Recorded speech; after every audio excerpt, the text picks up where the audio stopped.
주신 하나님 말씀 같이 보도록 하겠습니다. 오늘 주신 말씀은 전도서 6장 10절에서 12절 말씀입니다.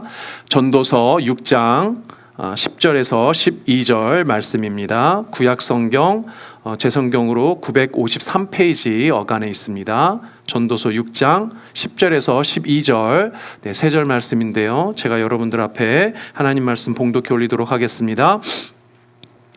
내가 해 아래에서 한 가지 10절이죠. 네.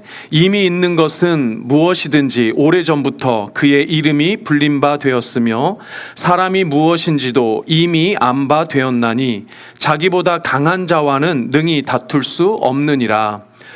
헛된 것을 더하게 하는 많은 일들이 있나니 그것들이 사람에게 무슨 유익이 있으랴. 헛된 생명의 모든 날을 그림자같이 보내는 일평생에 사람에게 무엇이 낙인지를 누가 알며 그 후에 해 아래에서 무슨 일이 있을 것을 누가 능히 그에게 고하리요. 아멘.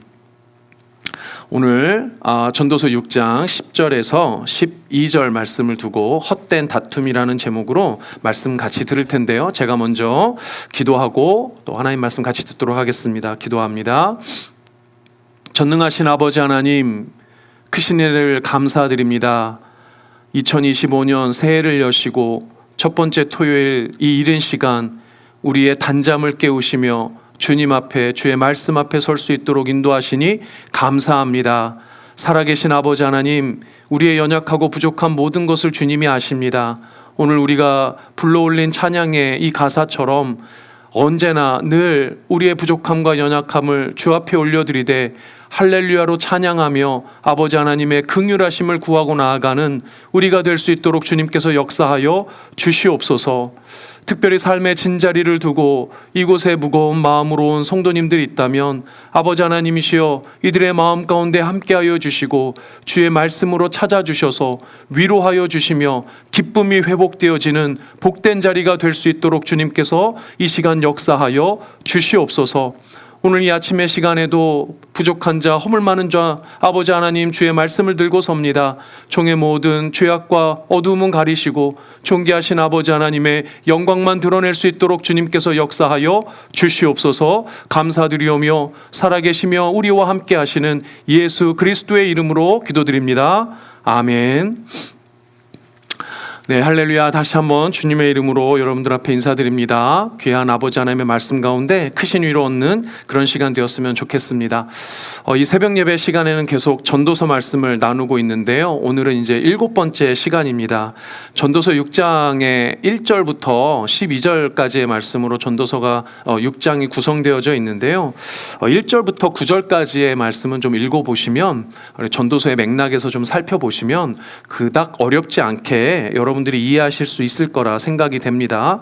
그런데 10절에서 12절 말씀은 이렇게 가만히 읽어보면 생각보다 좀 이해하기가 어렵습니다. 또 번역이 조금 쉽지 않게 돼 있어서 여러분들이 선뜻 무슨 말을 하고 있는지 알아듣기 좀 어려운데요. 그래서 오늘은 10절에서 12절을 본문을 중심으로 좀 집중해서 살펴보므로 하나님께서 우리에게 주시는 깊은 영적 진리를 좀 맛보았으면 합니다.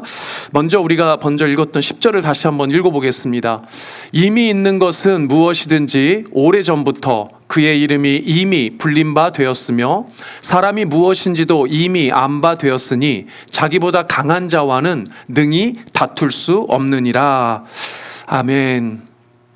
다시 한번 읽었는데도 사실 저도 반복해서 읽어보았지만 선뜻 무슨 말인지 좀 와닿지 않습니다. 그래서 제가 다른 이제 성경의 한글, 영어 여러 번역본을 좀 참고해서 다시 한번 제가 조금 더 알아듣기 쉽도록 번역을 다시 해보았습니다. 저 빨간 글씨를 보면 되는데요. 다시 한번 이걸 사역이라고 합니다. 사역이라고 하는데 다시 한번 제가 읽어보겠습니다.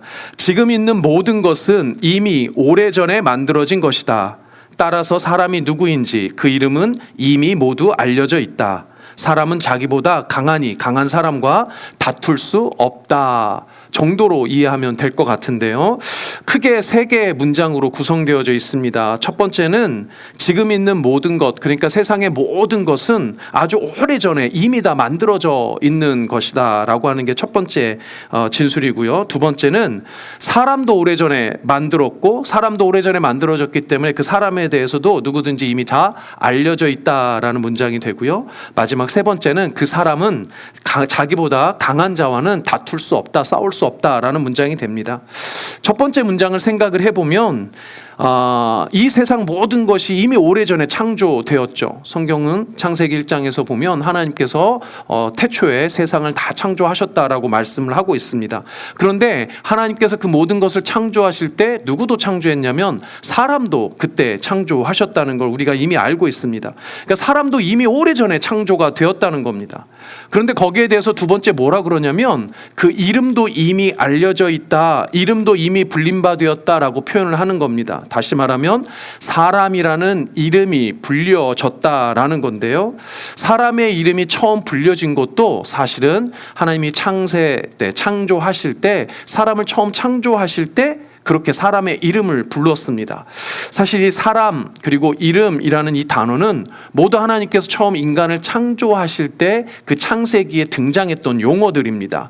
특별히 사람이라는 이 단어, 이제 번역된 이 사람의 단어의 히브리 원어는 사실 아담이라는 단어입니다. 아담은 원뜻이 흙이라는 단어인데요. 이 단어들이 등장하는 창세기 2장 7절을 보시면 이렇게 기록하고 있습니다. 여호와 하나님이 땅의 흙으로 사람을 지으시고 생기를 그 코에 불어넣으시니 사람이 생명이 되니라. 이 구절에서 처음 사람이라는 표현이 등장을 하는데요. 사실은 저 사람이라는 단어로 번역된 원 히브리어는 아담입니다. 아담. 그러니까 아담이라는 단어를 번역했을 때 사람이라고 번역을 한 겁니다. 그래서 사실 우리가 흔히 첫 사람으로 알려져 있는 아담이라는 이 히브리어는 그 아담 한 사람을 가리키는 것이 아니라 사람이라는 전체 이 사람을 의미하는 거예요. 그러니까 우리 사람은 다 아담입니다. 사람은 다 우리 아담인데, 그러니까 말하자면 조금 어려운 표현으로 집합명사라는 거죠. 사람 전체를 지칭하는 단어가 아담이었다는 거예요. 그래서 여기 창세기 2장 7절에 저 사람이라는 단어에서의 아담은 아담 한 사람을 가리키는 것이 아니라 모든 사람을 다 가리키는 단어입니다. 그런데 여기서 사람으로 번역되었던 이 아담이라는 단어가 사람 전체가 아니라 한 사람, 즉 첫사람 아담을 가리키는 그 구절은 조금 더 뒤에 19절에 등장을 합니다. 창세기 2장 19절에 보면 여호와 하나님이 흙으로 각종 들짐승과 공중의 각종 새를 지으시고 아담이 무엇이라고 부르나 보시려고 그것들을 그에게로 이끌어 가시니 아담이 각 생물을 부르는 것이 곧 뭐가 됐습니까? 그 이름이 되었어요. 사실 순서를 보면 하나님께서 모든 사람들 중에 어떤 특정한 사람, 그러니까 첫사람이죠. 사실은 처음 창조하신 그 사람의 이름을 아담이라고 고유명사로 딸리 이름으로 불러주신 겁니다. 그리고 그 아담을 통해서 이 땅 가운데 있는 모든 생물들의 이름도 붙여진 거예요. 그래서 방금 읽은 19절에서 보면 비로소 우리가 사람이라고 하는 것이 이제 사람이 그냥 사람이 아니라 첫사람으로 불려진 그 아담이라는 인물을 통해서 우리 모든 사람의 원래가 어디서 비롯되었느냐? 흙에서 비롯되었다는 것을 지금 창세기 2장 7절과 19절을 통해서 알 수가 있는 겁니다. 그러니까 하나님이 비로소 우리를 이름으로 불러주시는 거예요. 첫사람에게는 아담아 불러주시는 거고, 저에게는 저의 이름으로 불러주시는 거고, 여러분들에게는 여러분들의 이름으로 불려주시는 겁니다. 그러니까 우리 모두가 다 마찬가지예요.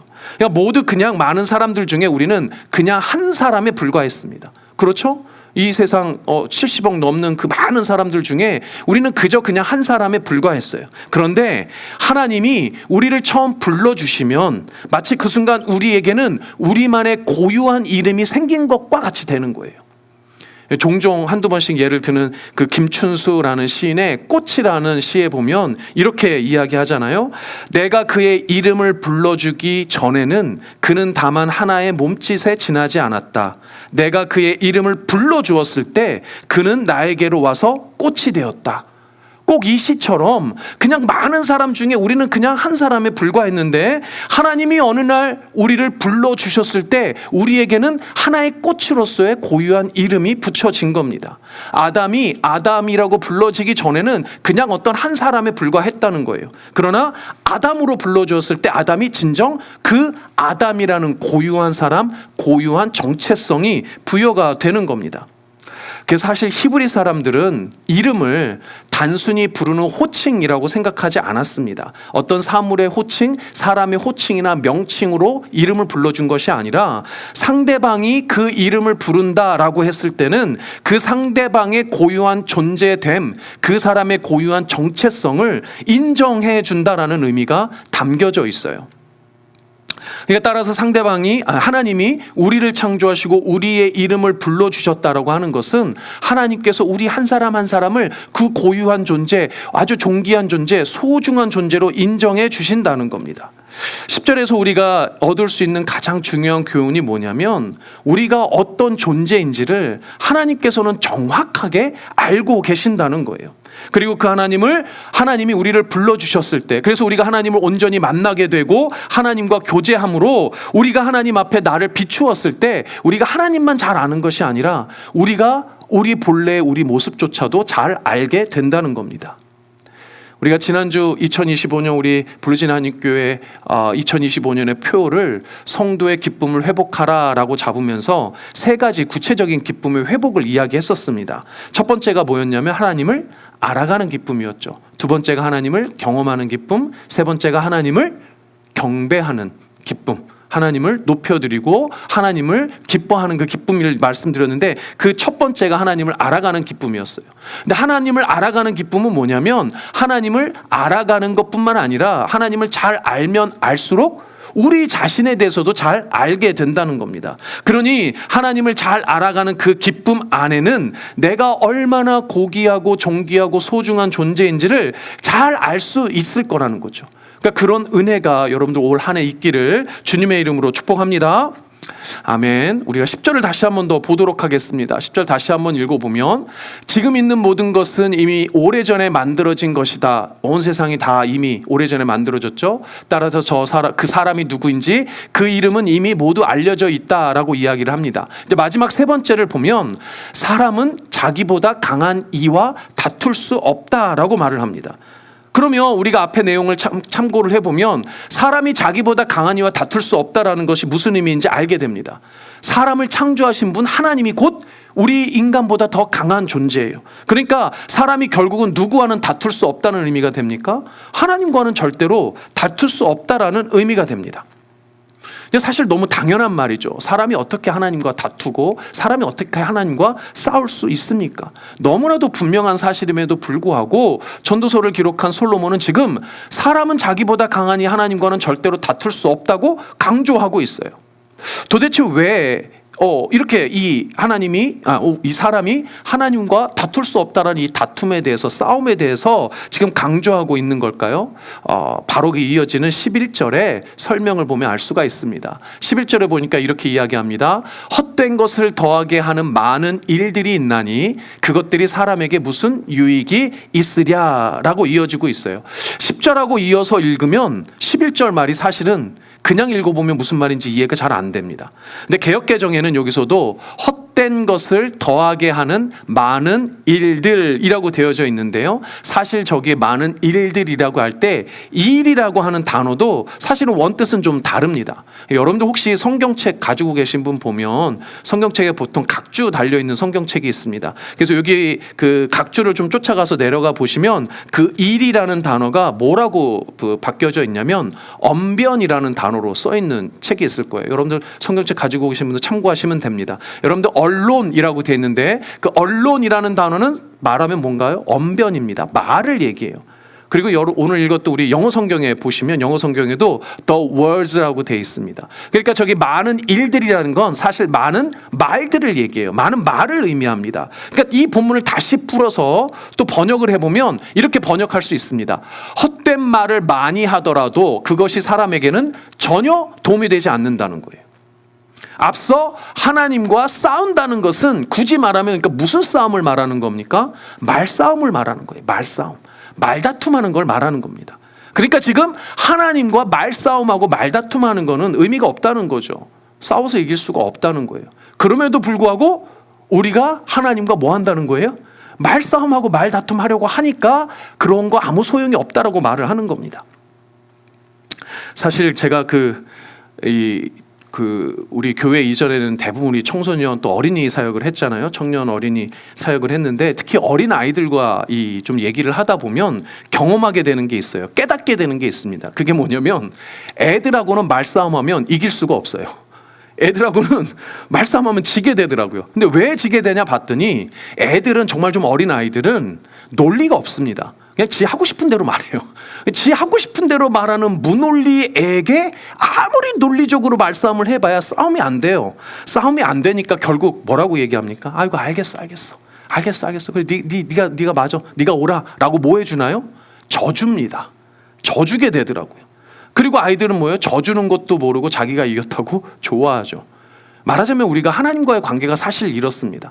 하나님과 우리가 뭔가를 두고 말다툼을 한다, 말싸움을 한다, 사실 싸움이 되지 않죠. 하나님은 아버지이시기 때문에 우리에게 사실은 져주시는 겁니다. 그럼에도 불구하고 가끔 황당한 어른들이 있어요. 어떤 어른인가요? 애하고 말싸움에서 자기가 이겼다고 얘기하는 황당한 어른들이 있습니다. 무논리로 얘기하는 애를 뭐 이겨서 뭐가 자랑이 되겠어요? 근데 가끔 그렇게 이야기하시는 분들이 있는데 어쨌든 그러나 진짜 우리가 하나님과 싸움을 한다면, 진짜 우리가 하나님과 말다툼을 한다면 싸움이 되겠습니까? 우리가 이기겠습니까? 아니죠. 절대로 이길 수가 없어요.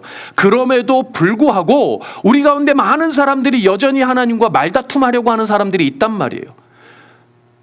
아닌 것 같죠? 성경에 아주 좋은 예가 있습니다. 성경에 보면 여러분들 욥기라는 책이 있는데 우리가 지금 보고 있는 전도서 앞에 보면 나오는 책이죠. 욥기에 보면 욥이라는 사람이 하나님과 말다툼을 하는 장면이 등장을 해요. 우리가 조금씩 거슬러 보도록 하겠습니다. 욥기 9장 1, 2절에 보면 1절부터 4절까지입니다. 1절부터 4절까지 읽어드리겠습니다. 욥이 대답하여 이르되 진실로 내가 이 일이 그런 줄을 알거니와 인생이 어찌 하나님 앞에 의로우랴. 사람이 하나님께 변론하기를, 말로 변론하는 거죠. 변론하기를 좋아할지라도 천마디에 한마디도 대답하지 못하리라. 그는 마음이 지혜로우시고 힘이 강하시니 그를 거슬러 스스로 완악하게 행하고도 형통할 자가 누구랴 라고 말합니다. 이건 지금 욥이 말하고 있는 건데 욥이 지금 뭐라고 말합니까? 쉽게 얘기하면 하나님과 말다툼해서 되겠느냐? 싸움이 안 된다. 하나님이 네가 천마디 할 때 한마디라도 너는 대답하지 못할 거다라고 얘기를 합니다. 근데 사실 이 내용을 보면 여러분들 욥기의 내용은 여러분들 조금 아시는 배경을 좀 아실 텐데요. 욥이 몹시 어려운 고난에 처합니다. 몹시 어려운 고난에 처했을 때 욥의 친구라고 하는 세 친구가 멀리서 이 얘기를 듣고 위로를 한답시고 찾아와요. 근데 여러분들 읽어보면 위로를 합니까? 위로를 하는 척하면서 사실은 욥의 죄를 지적하고 욥에게 충고한답시고 조언한답시고 사실은 자꾸 욥을 더 괴롭게 만드는 장면들이 등장을 해요. 그러면서 자꾸 논쟁을 벌입니다. 욥과 이 친구들 사이에서 특히 엘리바스, 빌닷, 소발이라는 세 친구가 등장을 하는데 오늘 이 9장의 본문은 그 중에서도 빌닷이라는 친구가 욥과 논쟁을 벌이는 장면입니다. 그런데 이 욥과 빌닷의 논쟁 끝에 욥이 빌닷에게 뭐라고 말을 하는 거냐면 지금 이 본문에서는 욥이 하나님이 전능하시고 의로우신 그 하나님이시기 때문에 다퉈봐야 소용이 없다는 식으로 사실은 욥이 하나님을 변호하는 장면이에요. 그러니까 전능하신 하나님과 말싸움 해봐야 대번에 질 거다 라고 사실은 지금 하나님을 변론하고 있거든요. 그런데 이 본문 이후에 조금 지나서 13장을 가보면 욥이 놀랍게도 이렇게 말합니다. 참으로 나는 전능자에게 말씀하려 하며 하나님과 변론하려 하노라 라고 이야기하는 거예요. 그러니까 조금 전까지만 해도 하나님과 말싸움해서 되겠느냐, 이건 싸움이 안 되는 거다 말했던 욥이 지금 그 얘기했던 거 까맣게 까먹고 지금 하나님과 변론하겠다고 말싸움하겠다고 덤비는 겁니다. 사실 이 부분은 세 친구 중에 소발이라고 하는 사람과 소발이라고 하는 친구가 논쟁을 하는 장면인데 소발이 지금 뭐라고 자꾸 욥에게 조언을 하냐면 너 분명히 죄가 있을 거야. 그러니까 회개해야 돼. 네가 그 회개하지 않고 자꾸 이렇게 변명하면 안 돼라고 못마땅해 하는 이 과정인데, 쉽게 말해서 뭐라고 말을 하는 겁니까? 너 진짜 지금 말 많구나. 너 지금 그렇게 자꾸 변명하는 거 하나님이 원하시지 않을 거야. 하나님께 회개해라 라고 핀잔을 주고 비난을 하는 거예요. 그러니까 도저히 참다 못한 욥이, 아니 너 말고 그럼 내가 하나님과 싸워보겠다고 하나님과 말싸움하겠다고 지금 이야기하는 장면이 이 장면인 겁니다. 여러분들, 욥은 어떤 인물이었냐면, 욥기 1장을 보면 사단에게 하나님께서 뭐라고 말씀하시냐면, 네가 땅을 다 돌아보았느냐, 저기에 있는 욥이라는 인물을 아느냐. 욥은 어떤 사람이라고 하나님께서 말합니까? 온전하고 정직하며 악에서 떠난 자. 그래서 하나님은 온전히 경외하는 자로 설명을 해요. 하나님께서 완전한 그 당대의 최고의 사람이라고 칭찬을 하는 겁니다. 그런데 당대 최고의 하나님께 인정받았던 그 의인이라고 부를 수 있는 그 욥이 지금 하나님과 말싸움하겠다고 덤비는 거예요. 그래서 사랑하는 여러분, 사람이 가장 위험할 때가 언제냐면 자기가 스스로 의롭다라고 자기를 평가할 때예요. 자기가 스스로 옳다라고 생각할 때가 정말 가장 위험할 때입니다. 여러분들 말다툼하는 경우 한번 생각해 보세요. 사람들끼리. 여러분들 왜 싸우는지 아세요? 서로가 자기가 옳다라고 서로에게 주장하기 때문입니다. 말싸움이 왜 길어집니까? 자기가 옳다는 걸 절대로 내려놓지 않아요. 말싸움이 길어지는 이유는 단순합니다. 나도 옳고 너도 옳다가 변하지 않고 그냥 평행선으로 달려가는 거예요. 근데 사실은 되게 아이러니하게도 제3자 입장에서 들어보면 양쪽 말이 다 맞는 것 같아요. 그런 경우가 많습니다. 그러니까 자기가 옳은 거예요. 그럼 양보 안 합니다. 그러니까 서로가 서로 옳다 그러면, 내가 옳다라는 확신이 있으면 절대로 말싸움이 끝나지 않아요. 그러니까 사랑하는 여러분, 꼭 기억하셔야 됩니다. 이럴 때는 누구나 내가 옳다라는 확신이 아니라 나도 틀릴 수 있다라는 겸손이 있어야 돼요.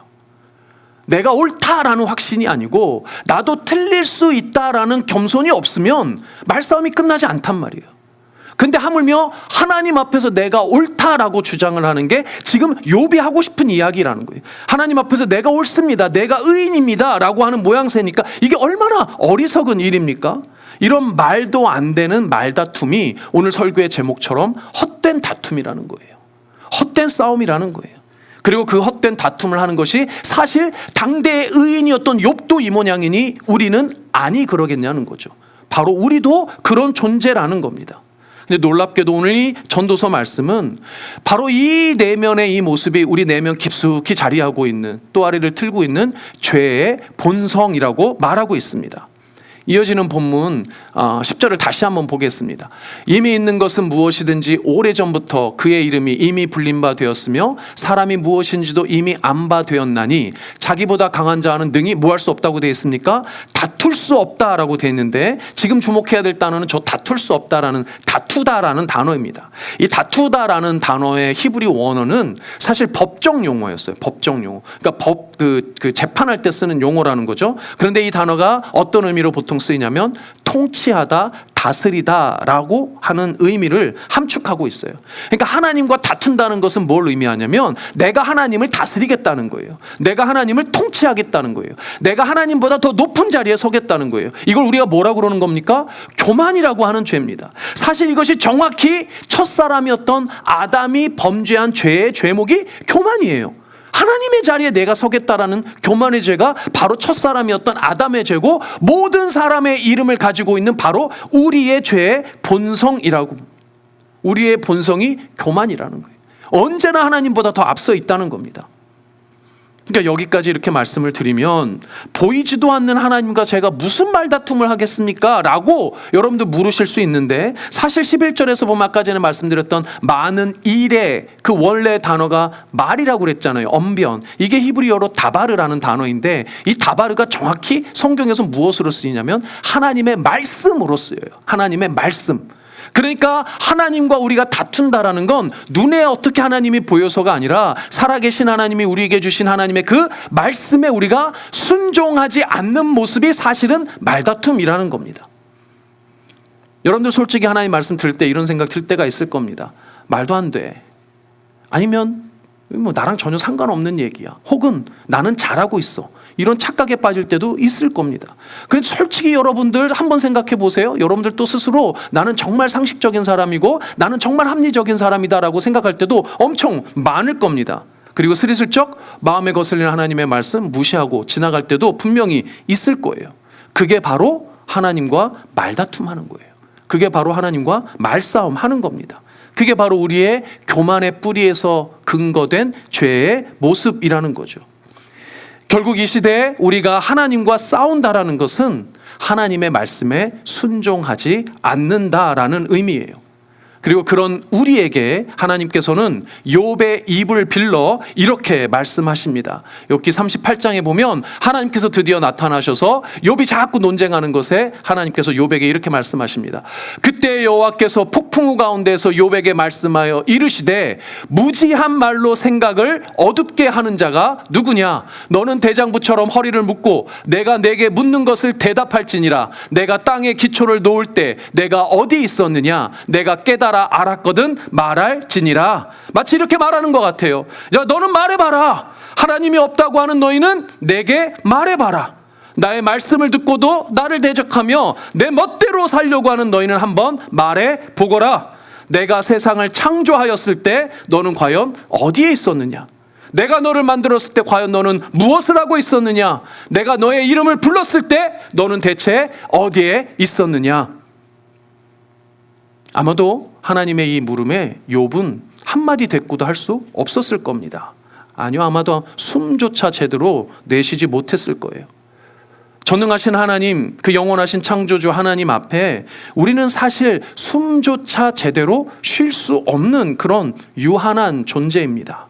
그것을 깨달은 솔로몬이 오늘 본문 마지막 12절에서 그래서 이렇게 말을 하고 있는 겁니다. 헛된 생명의 모든 날을 그림자같이 보내는 일평생에 사람에게 무엇이 낙인지를 누가 알며 그 후에 해 아래에서 무슨 일이 있을 것을 누가 능히 그에게 고하리요. 다시 한번 번역하면 이렇게 됩니다. 그림자처럼 지나가는 짧고 헛된 삶을 살아가는 사람에게 무엇이 참으로 옳은지를 누가 알겠는가? 사람이 죽은 다음에 세상에서 일어난 일들을 누가 그에게 말해줄 수 있겠는가? 라고 되묻는 겁니다. 사랑하는 여러분, 우리는 이 땅의 그림자같이 짧고 짧은 삶을 살아가는 그 유한한 존재라는 거예요. 그러니 우리가 영원하신 하나님과 어떻게 다툴 수 있습니까? 우리가 이 땅 가운데 무엇이 진짜 옳고 무엇이 정말 그른지, 무엇이 정말 선한지, 무엇이 정말 악한지 우리로서는 알 수가 없다는 거예요. 그런데 그런 선과 악을 판단하려고 하고 무엇이 옳고 그른지를 우리가 판단해서 하나님 앞에 말다툼한다는 건 말도 안 된다는 얘기입니다. 심지어는 죽은 이후의 사후의 세계에 대해서 우리가 아는 바 아무것도 없다는 거예요. 결국 우리는 아무것도 알지 못한다고 말합니다. 우리의 인생은 물론이고 이 땅에서 사실은 정확히 무슨 일이 일어나고 있는지조차 우리는 잘 모르면서 이게 옳다 저게 옳다 이렇게 이야기하는 게 바로 우리의 모습이라는 겁니다. 하물며 우리가 죽고 난 이 이후의 삶에 대해서, 이 이후의 세상에 대해서 우리가 무엇을 안다고 거기에 대해서 판단하고 평가를 하겠습니까? 이 성경에 하나님의 말씀이 아니면 우리가 어떻게 알겠냐는 거죠. 그럼에도 불구하고 우리는 사실은 얼마나 많이 하나님의 존재를 부정하고 이후의 사후의 세상에 대해서 내 마음대로 평가하고 판단하느냐 말이죠. 사실 지난 삶을 둘러보면 우리 인생이 얼마나 뒤웅박 같습니까? 전화 한 통에, 문자 하나에 우리의 인생이 확확 뒤바뀌는 거 여러분들 종종 경험하지 않습니까? 영원하신 하나님 앞에 우리는 단초에 불과한 피조물이라는 사실을 인정하지 않을 수 없다는 겁니다. 나 자신에 대한 것은 물론이고요, 이 온 세상에 대한 것, 심지어 죽음 이후까지도 알고 계시는 분은 오직 하나님 한 분밖에 없음을 믿습니다. 사랑하는 성도 여러분, 우리는 절대로 하나님과 다툴 수 없습니다. 말하자면 헛된 다툼일 뿐이고 혹여 싸운다 한들 절대 이길 수 없는 싸움입니다. 하나님의 말씀에 순종하는 것 외에는 전혀 다른 방법이 없는 싸움이에요. 그러니 하나님 말씀 앞에 내 자신을 내어놓고 항복하고 돌아가 하나님 앞에 엎드리는 것만이 우리가 할 수 있는 유일한 방법이라는 겁니다. 그런데 마지막으로 다른 한편 정말 놀라운 것은 우리가 믿는 그리스도인들, 하나님의 사람이라는 참된 은혜가 여기에 있어요. 아까 전에 예화에서 잠깐 말씀드린 것처럼 저희가 손들고 항복하고 돌아갈 곳이 있는 사람들이 우리예요. 하나님을 모르는 사람들은 돌아갈 곳조차 없는 겁니다. 더 우리에게 은혜가 되는 건 돌아가기만 하면 반가이 안아주시고 자신의 모든 것 내려놓으시고 져주시는 것이 우리 하나님 아버지라는 거예요. 많고 많은 사람들 중에서도 하나님이 친히 자녀라고 불러주신 것이 바로 우리들이라는 겁니다. 그게 바로 우리 그리스도인들이고 바로 여러분들이에요. 그러니 세상에 어떤 얄팍한 지식 가지고 여러분들의 짧은 경험 가지고 헛된 다툼을 하며 하나님의 말씀에 도전하는 그런 삶은 지금 당장 버리시고 교만의 죄를 내려놓으시고 긍휼하시고 너그러우시고 자비로우신 우리 하나님 아버지와 함께 하시는 여러분들 되시기를, 그래서 순종하여 칭찬받는 여러분 되시기를 주님의 이름으로 축복합니다. 아멘. 제가 잠깐 기도하고 우리 공동체 기도 제목 나누도록 하겠습니다. 아버지 감사합니다.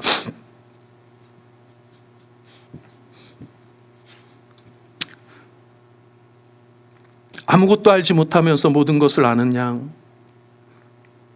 내가 이 땅의 선을 알고 옳은 것을 아는 양, 하나님 앞에 말씀 앞에 논쟁하려 들었던 수많은 교만의 죄악들을 주님 앞에 내려놓습니다.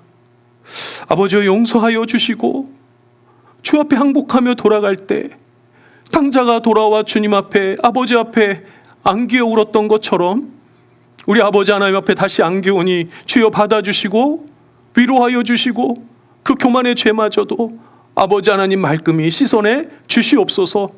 우리 사랑하는 성도님들, 아버지 하나님의 이 말씀 앞에 다시 한번 회개하며 주 앞에 돌아갑니다. 주의 아버지 하나님이 헛된 다툼을 하려고 했었던 모든 교만 내려놓고 주 앞에 돌아갈 때 주님이 안아주시고 위로하여 주시며 참된 기쁨이 회복되어지는 놀라운 은혜를 허락하여 주시옵소서. 그래서 아버지 하나님이여 이들의 이름을 불러 주님의 자녀 삼아주셨을 때 그 감격과 기쁨이 2025년 이 한 해 동안 늘 마르지 않도록 도와주시고 아버지 하나님이여 슬픔의 눈물은 다 가시며 기쁨의 참된 찬가만이 할렐루야로 찬양하는 찬양만이 아버지 하나님이여 삶에 울려 퍼질 수 있도록 주님께서 역사하여 주시옵소서. 오늘도 예배 가운데 함께한 우리 성도님들, 온라인으로 들어온 우리 아버지 하나님 귀한 주님의 자녀들 축복하여 주시되 아버지 하나님의 오늘 이 말씀에 엎드려 하나님 앞에 다시 기쁨을 회복하는 놀라운 은혜의 시간 될 수 있도록 주님께서 함께하여 주시옵소서. 감사드리오며 존귀하신 예수님의 이름으로 기도드립니다. 아멘. 네, 기도 제목 같이 나누도록 하겠습니다. 첫 번째, 창조주이신 하나님에게 도전하는 교만한 죄의 본성을 물리쳐 주시고 전능하신 하나님의 말씀에 온전히 순종하는 순전한 믿음의 사람이 되게 하옵소서. 여러분들 자신을 위해서 기도해 주시기 바랍니다. 우리 교회와 가족들 그리고 이웃 가운데 몸과 마음의 질병으로 고통받는 사람들을 기억하시고 주의 거룩하신 능력으로 치유받으며 주의 품으로 돌아오게 하옵소서. 여러분들 가족 또 우리 교회 교우들 또 이웃 가운데 몸이나 마음이나 영혼이 아픈 분들을 위해서 기도했으면 좋겠습니다. 마지막 세 번째, 우리의 모국인 대한민국을 위해서 기도하오니 나라를 지도하는 지도자들에게 하나님을 두려워하는 마음을 허락하시고 나라와 국민의 안녕과 평안을 우선하는 사람들이 되게 하옵소서. 우리 나라를 위해서 또 더불어 이 미국을 위해서도 함께 기도했으면 좋겠습니다. 이제 우리 다 같이 주기도문으로 오늘 새벽 예배 마치고 우리 함께 기도하는 시간 갖도록 하겠습니다. 주기도문으로 예배 마칩니다. 하늘에 계신 우리 아버지여, 이름이 거룩히 여김을 받으시오며 나라가 임하옵시며 뜻이 하늘에서 이루어진 것 같이 땅에서도 이루어지이다. 오늘날 우리에게 일용할 양식을 주옵시고 우리가 우리에게 죄 지은 자를 사하여 준 것 같이 우리의 죄를 사하여 주옵시고 우리를 시험에 들게 하지 마옵시며 다만 악에서 구하옵소서. 대개 나라와 권세와 영광이 아버지께 영원히 있사옵나이다. 아멘. 아멘. 이제 우리 다 같이 기도하도록 하겠습니다. 각자 기도하시다가 자유롭게 귀가하시면 되겠습니다.